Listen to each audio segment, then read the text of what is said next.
Millionaire pretends to be unconscious, and what he heard from his maid left him in shock. The sharp, stabbing pain in his chest was the first thing Ethan Caldwell felt when consciousness crept back in.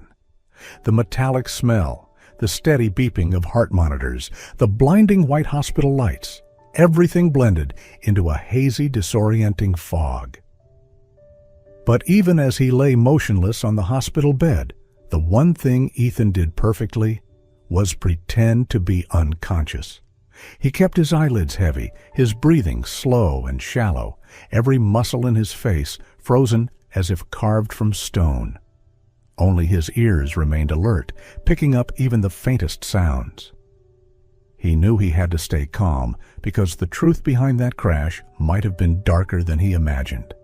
Images of his white Tesla skidding off the road and slamming into the guardrail near the Bear Mountain Bridge flashed through his mind. The sound of metal collapsing, airbags exploding, and his own breath being knocked out. It all hit him when he was on the way to confront Marcus Hale, his closest friend and CFO, about $1.4 million missing from the company's foundation account.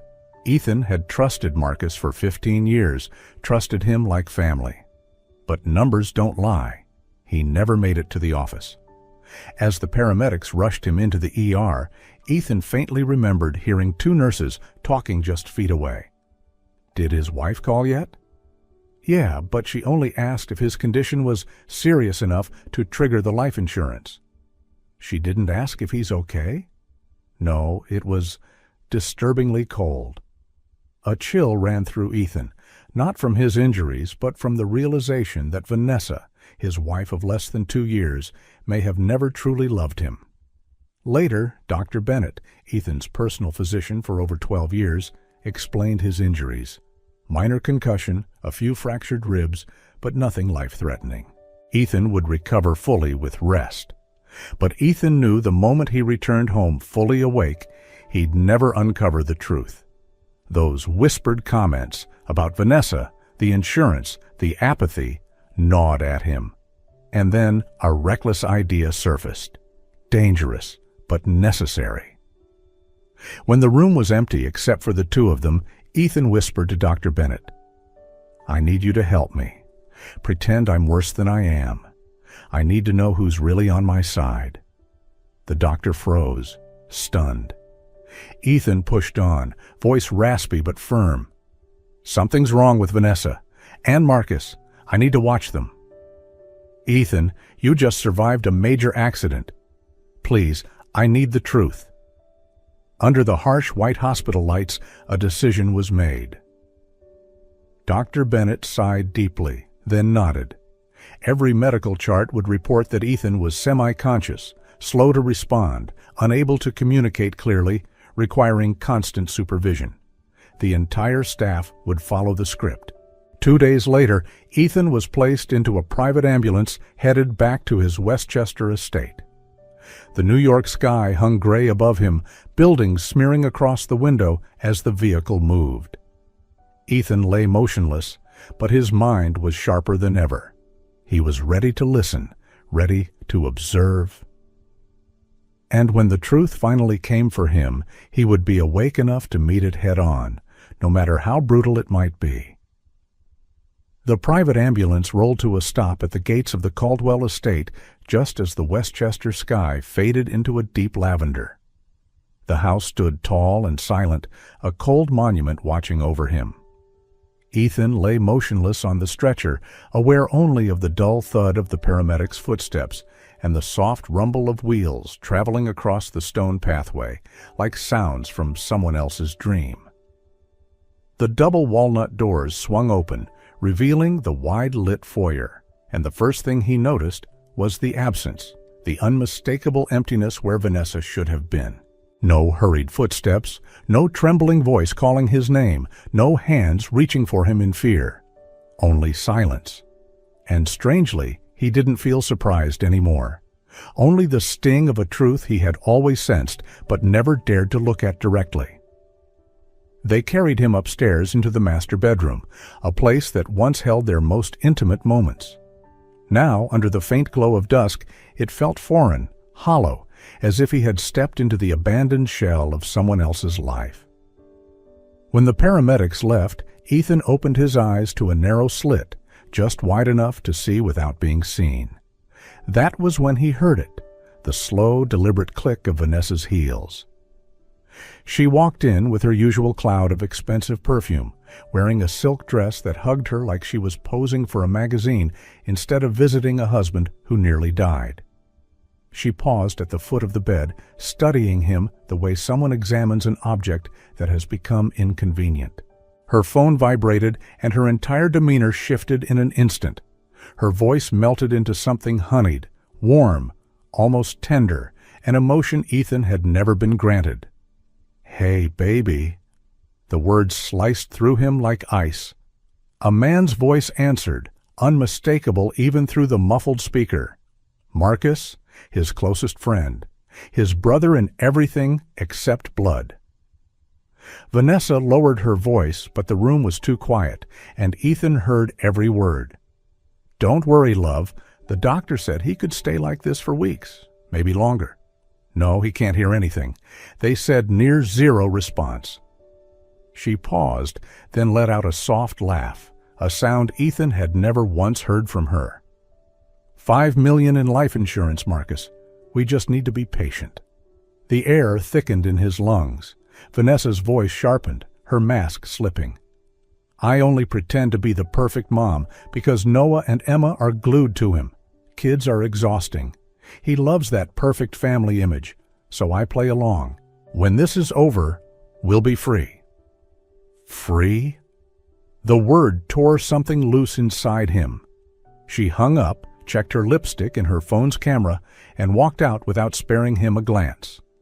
The click of the closing door echoed like a quiet confirmation that the marriage he thought he had was nothing more than smoke.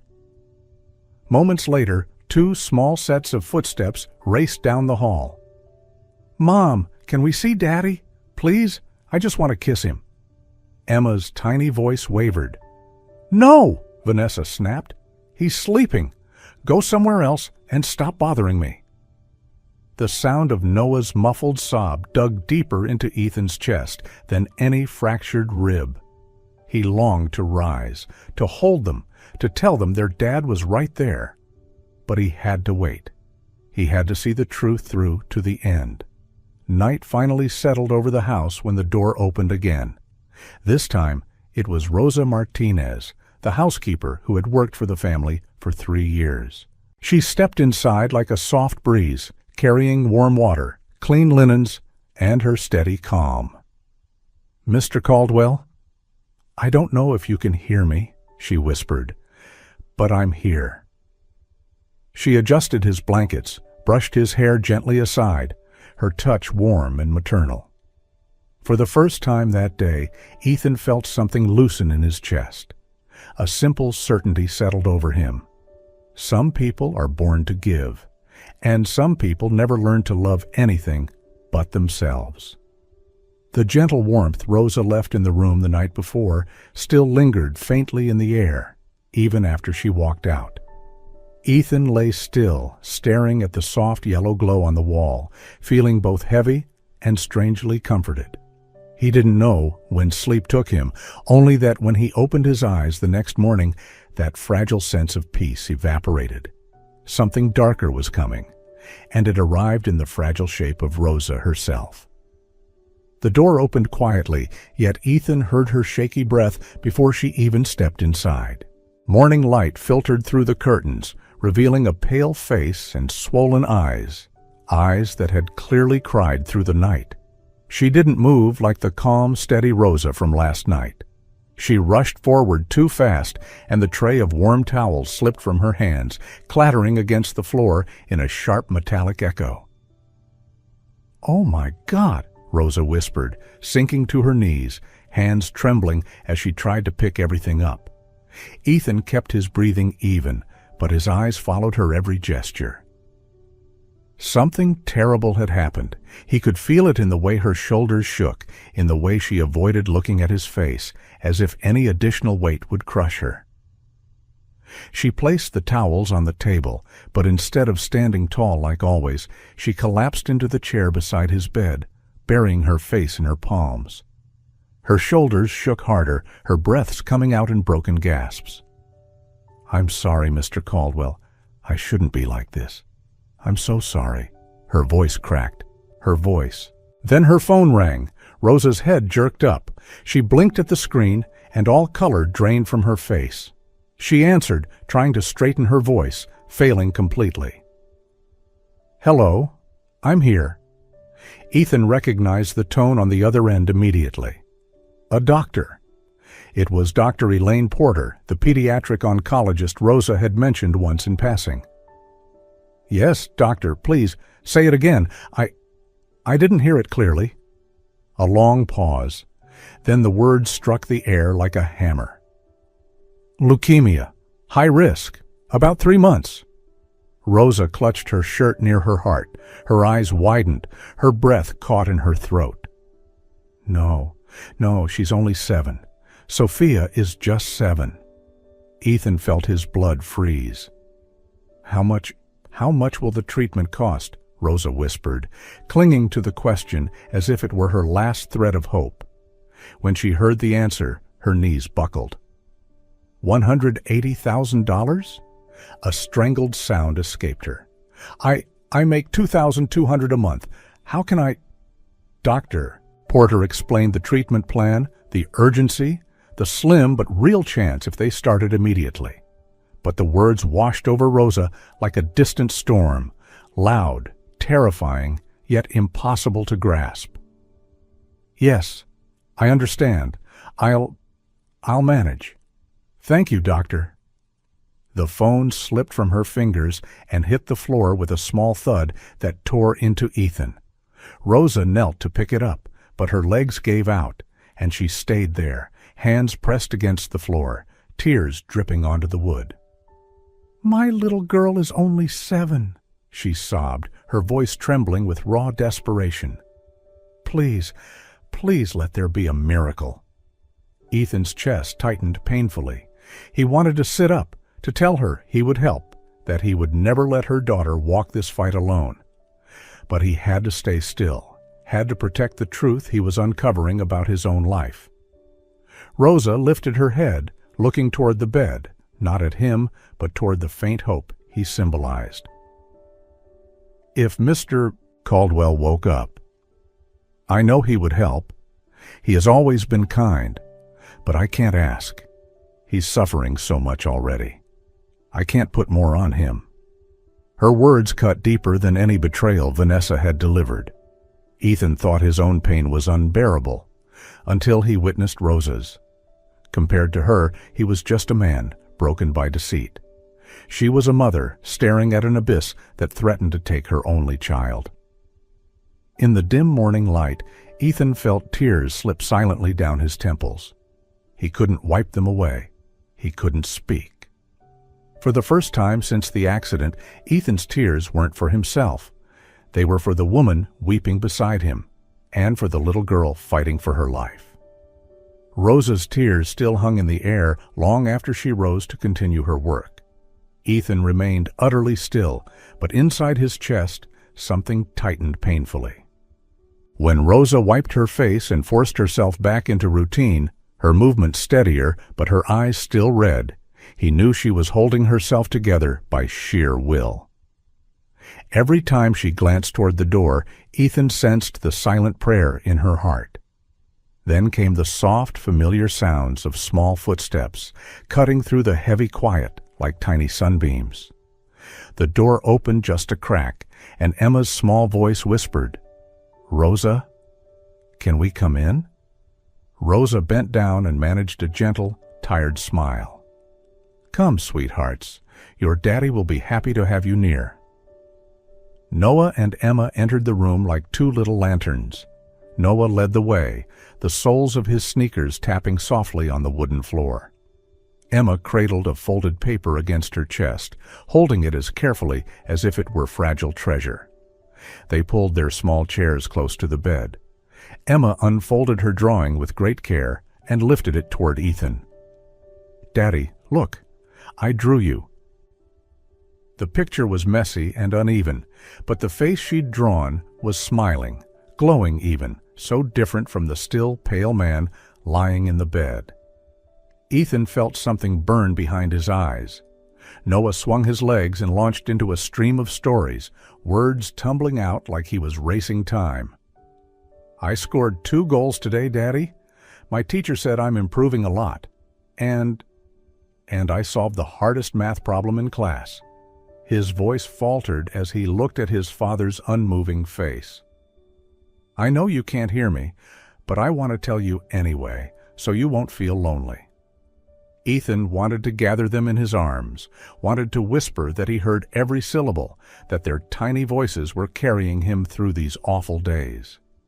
But all he could do was let tears slip silently from the corner of his eyes, soaking into the pillow. Rosa noticed the tear. She didn't gasp, didn't panic. She only leaned close and whispered, soft words spoken to a man she believed couldn't hear. "Don't worry, Mr. Caldwell. I'll protect the children, I promise, no matter what." Her promise drifted through the room like a breath, yet landed inside Ethan like an oath carved into stone. As Rosa guided the kids out of the room, Ethan glimpsed Vanessa passing down the far hallway. Shopping bags draped from her arms, she laughed into her phone, bright, flirtatious, unmistakably speaking to Marcus. She didn't look toward the room, didn't ask about the children, didn't care whether her husband lived or died. At that moment, Ethan understood his path. He wouldn't just expose the betrayal, wouldn't just reclaim his life or protect his company. Before anything else, he would save the woman who had carried this broken household on her shoulders while her own heart was falling apart. He would save Rosa. And then, only then, would he save himself. The days that followed carried a heaviness that settled into every corner of the house, the kind only those who truly cared could sense. Ethan still lay motionless, but every time Rosa walked down the hall, he heard the trembling sighs she tried to swallow, the scrape of a chair, the slow, weighted footsteps of someone carrying too much grief. One late afternoon, as the sun slanted through the windows, he heard noises downstairs. Rosa was on the phone, her voice tight and uneven, like someone running out of breath. "Mom, I sold the TV. I got $1,200. A pause. "I sold the laptop, too. They gave me $3,500. Her voice cracked, pain slicing through every word. "Your jewelry. They only gave me $3,300. Altogether, I have $9,000. I'm still short $171,000. She stifled a sob, failed, and broke down. "I know, Mom. I know it's impossible. But I can't watch Sophia die.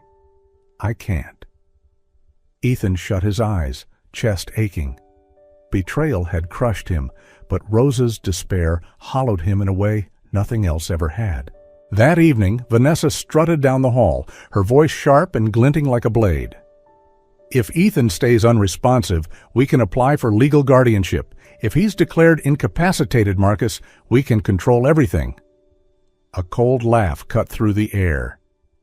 "And after that, we'll know exactly what to do." When her footsteps faded, Rosa finally entered Ethan's room. Her eyes were swollen, her shoulders trembling under the weight of fear and exhaustion. Ethan couldn't stay silent any longer. "Rosa?" The whisper sliced through the quiet, and she nearly screamed.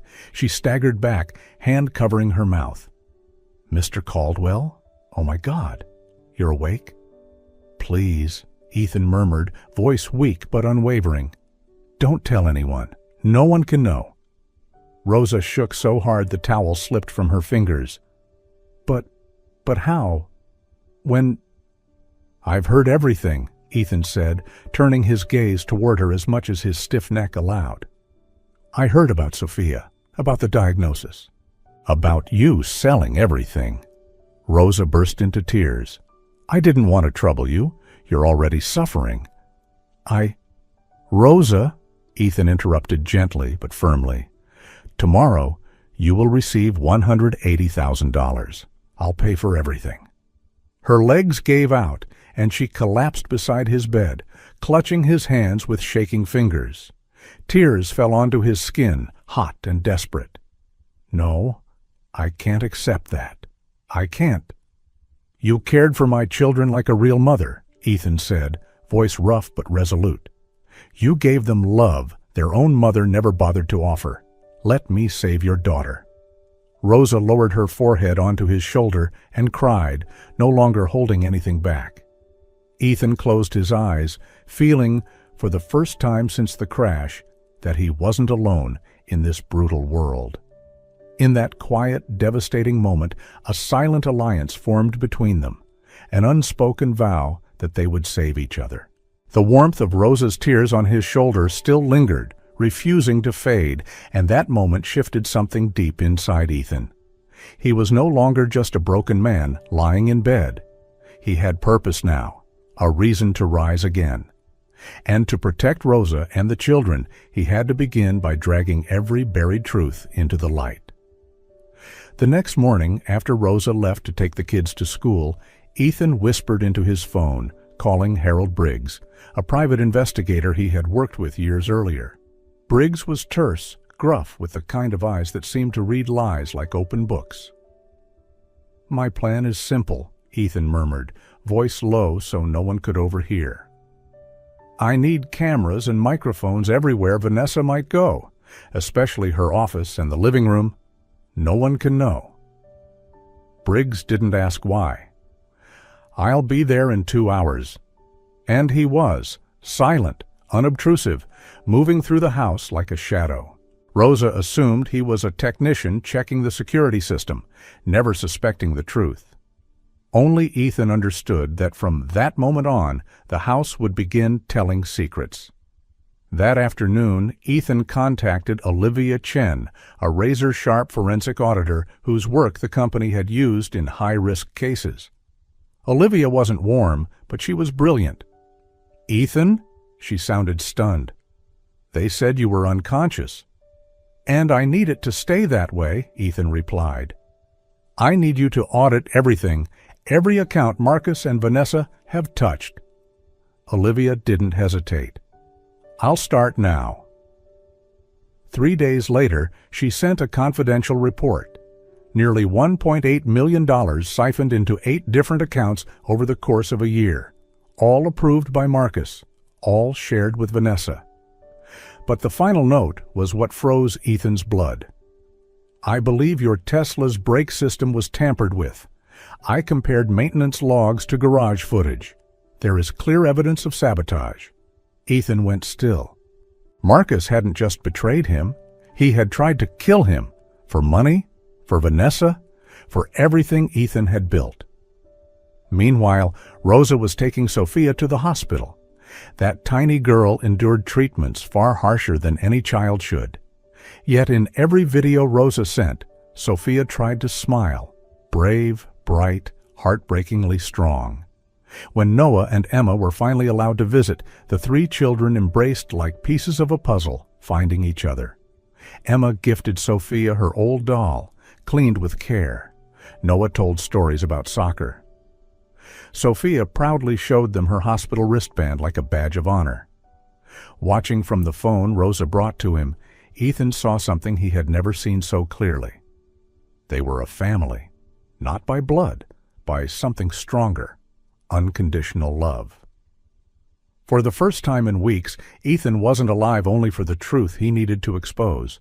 He was alive for them, for the family he never knew his heart had been waiting for. The warmth of the children's hugs and the memory of Rosa's tears from the night before still lingered in the air, soft but powerful, as though refusing to fade. Ethan knew that tenderness was only the quiet before the storm, and he was ready for the storm. The next morning, the mansion felt heavy, tense, the kind of silence that precedes a seismic shift. Ethan lay still, but there was nothing weak inside him, only sharp focus. When Dr. Bennett's familiar footsteps echoed down the hall, Ethan exhaled slowly. The doctor opened the door, their eyes locking. "It's time," he whispered. Ethan nodded once. Dr. Bennett raised his voice, letting it echo loudly enough to reach every corner of the house. "Ethan, Ethan, if you can hear me, try to open your eyes." And Ethan opened them, fully, clearly, unmistakably alive. A gasp sounded from downstairs. Footsteps thundered up the stairs. Vanessa burst into the room like a whirlwind of fake panic, hair tousled just enough to look dramatic, breathless, eyes wide. "Ethan, oh my God, you're awake? I was so worried, But she stopped, because Ethan wasn't looking at her with confusion or weakness. He was looking at her like a man who had witnessed everything. Her mask slipped for a fraction of a second, fear flashing across her face. "Vanessa," he said quietly, "I've heard everything." "Everything? What are you talking about?" she stammered. Ethan didn't answer with words. He pressed play. Her own voice filled the room. "$5 million in life insurance, Marcus. We just need to be patient." Vanessa jerked backward as if slapped. No, Ethan, that's fake. Someone edited." But the next clip cut her off. "Getting rid of the kids and of Ethan. Once it's over, we'll be free." She stumbled, her breath catching, her fingers clawing at the air. "Ethan!" she shrieked. "You're trying to ruin me. I'll sue you." Prenup," Ethan said softly. She froze mid-step. "You remember the terms," he continued. "Infidelity, fraud, criminal intent, any one of them, and you get nothing." Her face twisted into something savage. "You can't do this. I'm your wife. This house is—" "Security!" 2 guards appeared instantly. Vanessa screamed, kicking, clawing at the air as they escorted her out. "Ethan, you'll pay for this? I'll destroy you? Let go of me." Her voice echoed down the hall, then faded, swallowed by the silence she left behind. As the door clicked shut, the room seemed to inhale again. Lighter, cleaner, free. Then small footsteps came racing in. Noah crashed against Ethan first, sobbing. "Daddy, you're back!" Emma clung to his arm, crying and smiling through tears. Ethan held them both, arms trembling with relief and overwhelming love. At the doorway, Rosa stood with her hands over her mouth, eyes shimmering.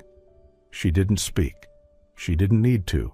For the first time, she saw him awake, not just physically, but fully, fiercely alive. And for the first time, Ethan knew with absolute certainty he had finally come home. After Vanessa was dragged out of the room and her screams dissolved into silence, Ethan felt as though the entire world had been washed clean. But the relief didn't last long. One final task remained, one that could not be postponed. The next morning, after the kids were at school and Rosa took Sophia to her checkup, Ethan called Briggs and Olivia, asking them to bring all documented evidence to the Westchester Police Department. He went there himself in the wheelchair Dr. Bennett prepared, his eyes steady with unshakable resolve.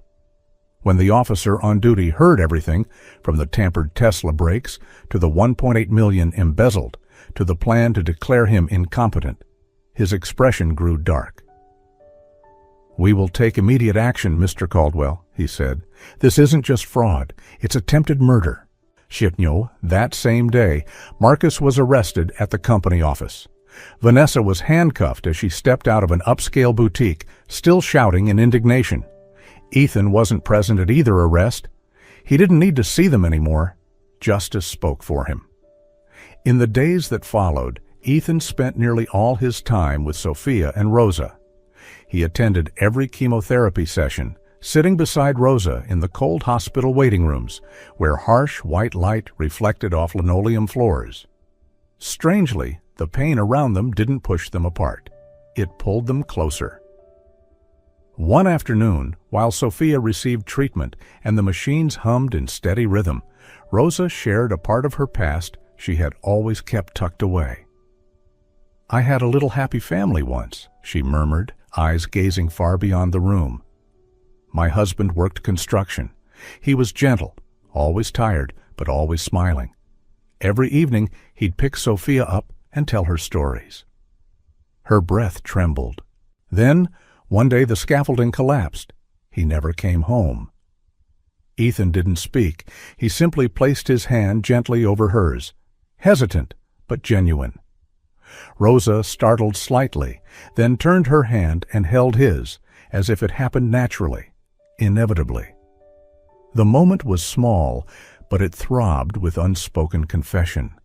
Sometimes they laughed at the smallest things, like when Ethan dropped his coffee in the hospital lobby, or when Rosa tried to tell a serious story but ended up laughing at her own voice. In the midst of pain, those tiny laughs felt like stars flickering into existence. One evening, as they walked toward the parking lot, Sophia slipped her hand into Ethan's and asked, "Uncle Ethan, when are you going to marry my mom?" Ethan almost dropped the car keys. Rosa flushed red and scolded softly, "Sophia, don't say such things." But Ethan didn't laugh it away, because in that moment he finally recognized a truth that had been quietly growing inside him. He loved Rosa, not because she saved him, not because she was strong, but because her kindness made the entire world feel gentler, just by being in it. The good news arrived on what started as an ordinary morning in the hospital, but the moment Dr. Porter entered the room, her expression made it clear. Today was anything but ordinary. Rosa rose instantly from the plastic chair, her fingers lacing together, trembling slightly. Ethan leaned forward in his wheelchair, his heart pounding deep and steady. Dr. Porter opened the file, glanced at Sophia, who was busily drawing a pink cat, and smiled, the warmest smile they had ever seen on her usually composed face. "I have wonderful news for all of you," she said gently. "The latest results show Sophia is now in remission. The cancer is gone." For 2 full seconds, no one made a sound. Then Rosa broke, covering her mouth as sobs escaped. Sophia lifted her head, eyes wide. "So, I'm not sick anymore?" "Not anymore, sweetheart, Dr. Porter replied, kneeling to hug her. Ethan blinked several times, his vision blurring. Months of fear, tears, exhaustion, prayers whispered through clenched hands, all of it condensed into that one miraculous moment. That evening, Ethan decided the news deserved a celebration, something small, something intimate, something unforgettable. He spent the afternoon arranging the backyard, stringing soft golden lights across the trees, placing a small table covered in a white cloth at the center of the grass, surrounding it with tiny jars glowing with candlelight. Lavender from the garden released a faint, soothing scent into the air. When Rosa stepped outside, she stopped in her tracks. The lights cast a warm halo over her hair, and Ethan had to breathe deeply to steady the rush in his chest. "Ethan, all this..." "For who?" she whispered. "For us," he answered. "For what today means."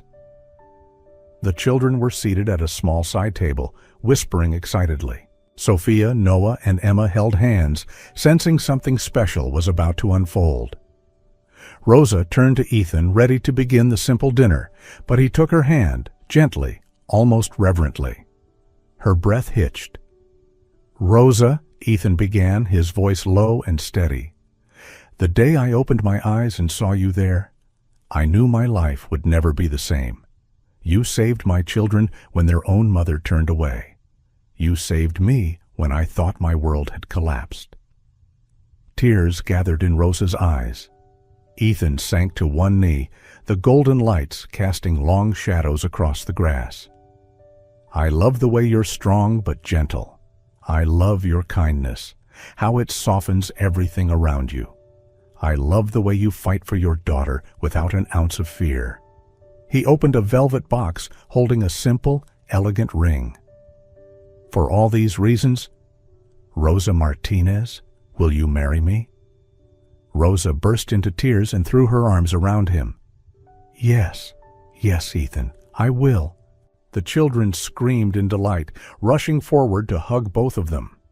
Sophia wrapped her arms around Ethan's neck and shouted, "I knew you were going to do that."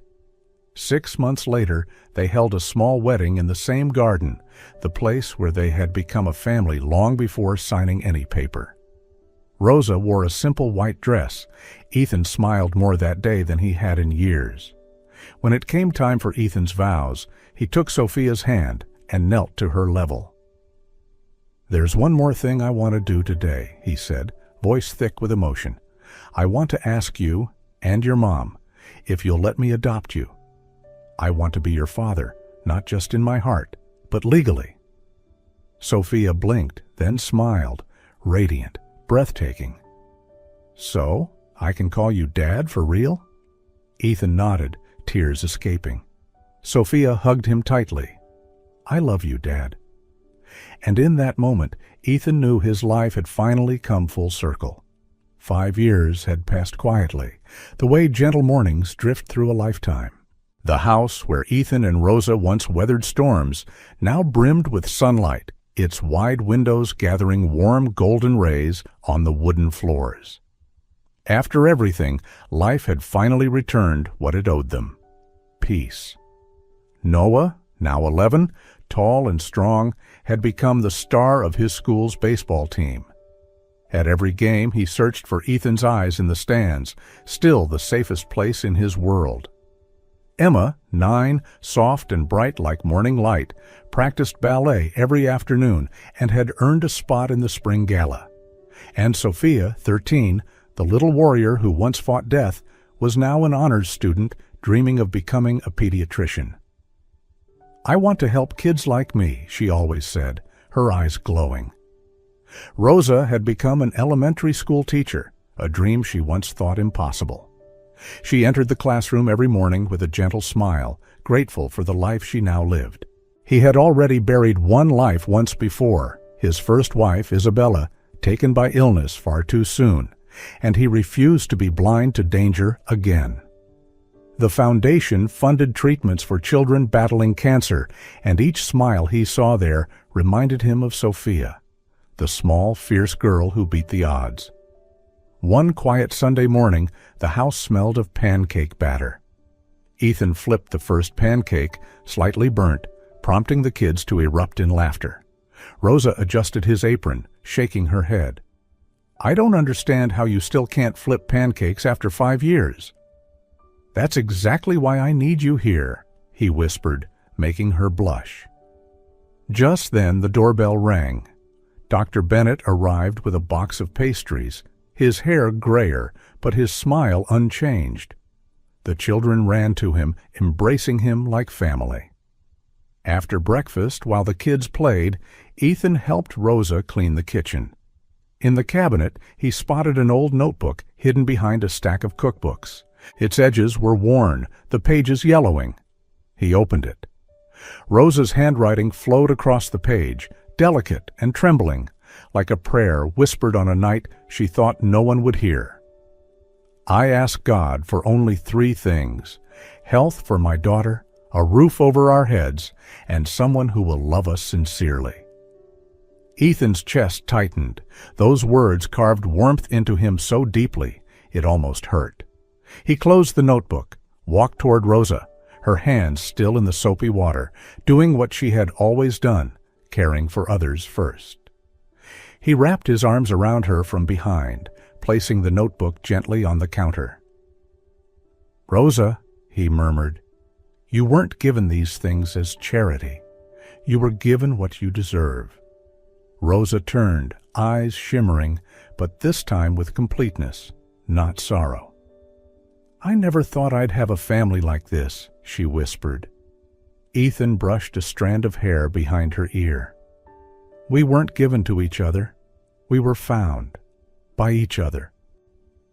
From the living room came the laughter of the children, ringing through the air like a summer melody. Sunlight glowed against the drawings they had taped to the wall, messy, colorful, full of love. A family built from broken pieces and restored by kindness and courage.